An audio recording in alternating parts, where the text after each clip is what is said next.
Today we will be covering very basic yet very important chapter of class 6 math, which is integers. So ही तमाम basic chapter आहे but ओतिरो ई important chapter आहे.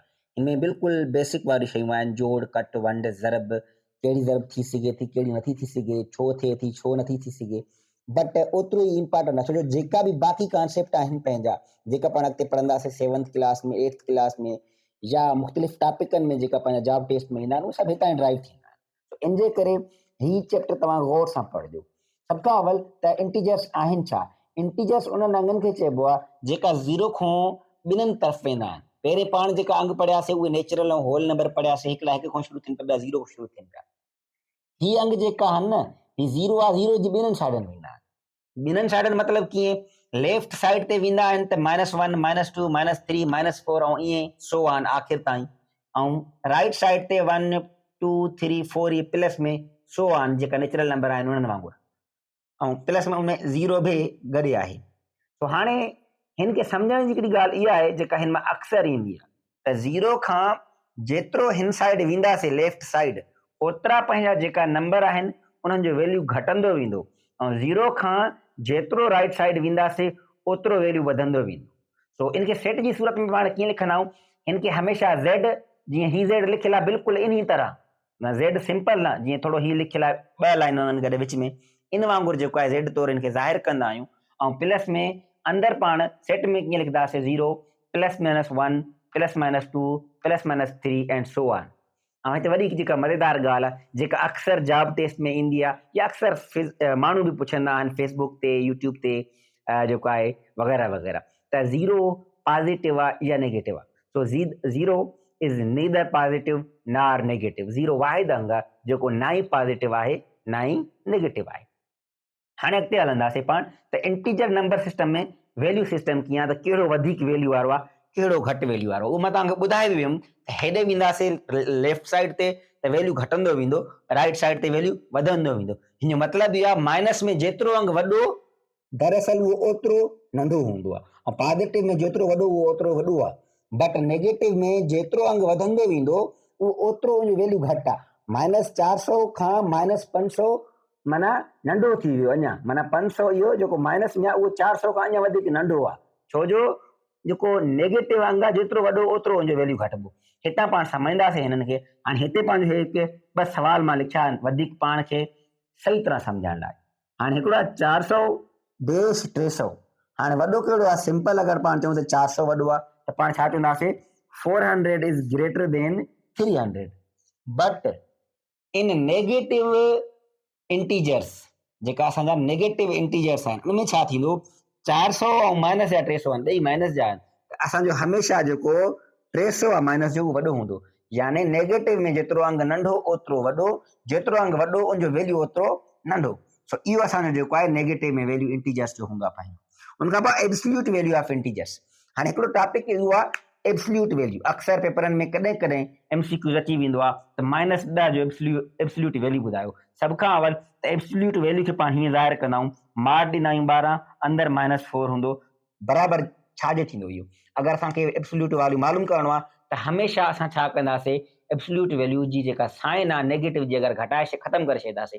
हाणे मिसाल जे तौर ते हिते -4 आहे त इन जो एब्सोल्यूट वैल्यू छा थींदो? 4 थींदो. ऐं पॉज़िटिव जो बि साॻियो थींदो. पॉज़िटिव ते को फ़र्क़ु न पवंदो, बट नेगेटिव अंग में छा थींदो? उन माइनस जी निशानी असां छा करे छॾींदासीं? ख़तमु करे छॾींदासीं. जीअं हिते ही आहे 2 त 2 आयो, हे -100 आहे त इन जो जवाबु छा ईंदो? एब्सोल्यूट वैल्यू 100 ईंदो. सो इहो पंहिंजो जेको आहे न इहो एब्सोल्यूट वैल्यू आहिनि इंटीजर्स जा. हमेशह अगरि तव्हां को MCQs में पुछे त एब्सोल्यूट वैल्यू छा आहे -2 जो, त तव्हां 2 लिखंदव. अगरि तव्हां खां केरु पुछे -15 जो एब्सोल्यूट वैल्यू छा आहे त तव्हां सिर्फ़ु 15 लिखंदव, यानी माइनस एब्सोल्यूट वैल्यू में काउंट न आहे थींदी. हाणे अॻिते हलंदासीं पाण addition and subtraction of integers. सो ही बि वॾो इंपॉर्टेंट आहे. शुरू में अगरि पाण ॾिसंदासीं त ईज़ी आहिनि ही 2, उनखां पोइ थोरो पंहिंजी जेका आहे चेंजिंग आहे. हाणे पहिरीं ईंदासीं 4 + 5. अगरि 4 ऐं 5 खे असां जोड़ कयूं त असांजो जवाबु छा ईंदो? असांखे ख़बर आहे त 9 ईंदो. असां छा कंदासीं? 9 लिखंदासीं. पर जे अगरि 7 मां 4 कट कयूं त पंहिंजो जवाबु छा ईंदो? 3 ईंदो. इहो असांजे लाइ थी वियो ईज़ी. जॾहिं जोड़ आहे या विच में कट आहे त असां सिंपली करे सघूं था. पर जे अगरि हिन क़िस्म जी कट आहे, जोड़ वारो अंग जेको पॉज़िटिव इंटीजर आहे उहो नंढो आहे ऐं जेको कट वारो अंग आहे उहो वॾो आहे, त पाण छा कंदासीं, पहिरें कट जी निशानी ॾींदासीं, पोइ वॾे अंग मां नंढो अंग कट कंदासीं। 7 मां 4 कट कंदासीं, पंहिंजा जवाब छा ईंदा, पंहिंजो जवाब छा ईंदो, 3 ईंदो। पंहिंजो जवाब माइनस में 3 ईंदो हिते। ऐं अहिड़ी रीति अगरि ॿई नेगेटिव आहिनि त पोइ छा थींदो, पोइ बि पाण छा कंदासीं, पहिरें नेगेटिव जी निशानी ॾींदासीं, पोइ ॿिन्हिनि खे पाण में जोड़ कंदासीं। 10 + 5 = 15। सो पंहिंजो जवाब छा ईंदो, 15। सो एडिशन ऐं पंहिंजी जेका सब्ट्रैक्शन आहे उहा हिन चइनि क़िस्मनि जी थी सघे थी इंटीजर्स में। सो ही बेसिक आहे वेरी। हीअ जेका रूल आहिनि -5 -10 या 4 -7, इहे पंहिंजा अॻिते अल्जेब्रिक एक्सप्रेशंस में मुख़्तलिफ़ जॻहियुनि ते यूज़ थींदा आहिनि ऐं काफ़ी कैंडिडेट्स जेका आहिनि इहे ग़लति करे वेंदा आहिनि या उन्हनि खे मिसअंडरस्टैंड कंदा आहिनि या चओ मिसजज करे वेंदा आहिनि। इन जे करे वॾो इशू थींदो आहे ऐं उहा जेका असांजी एडवांस मैथ आहे उहा हिन बेसिक मैथ ते बीठल आहे। सो अॻिते हलंदासीं मल्टीप्लिकेशन। सो मल्टीप्लिकेशन में बि सेम केस आहिनि, 4 केस आहिनि। मिसाल जे तौर ते मां पहिरियों केस रखियो आहे 7 × 4, 7 चौको 28, पंहिंजो जवाबु ईंदो सिंपल 28, छो जो ॿई जोड़जा।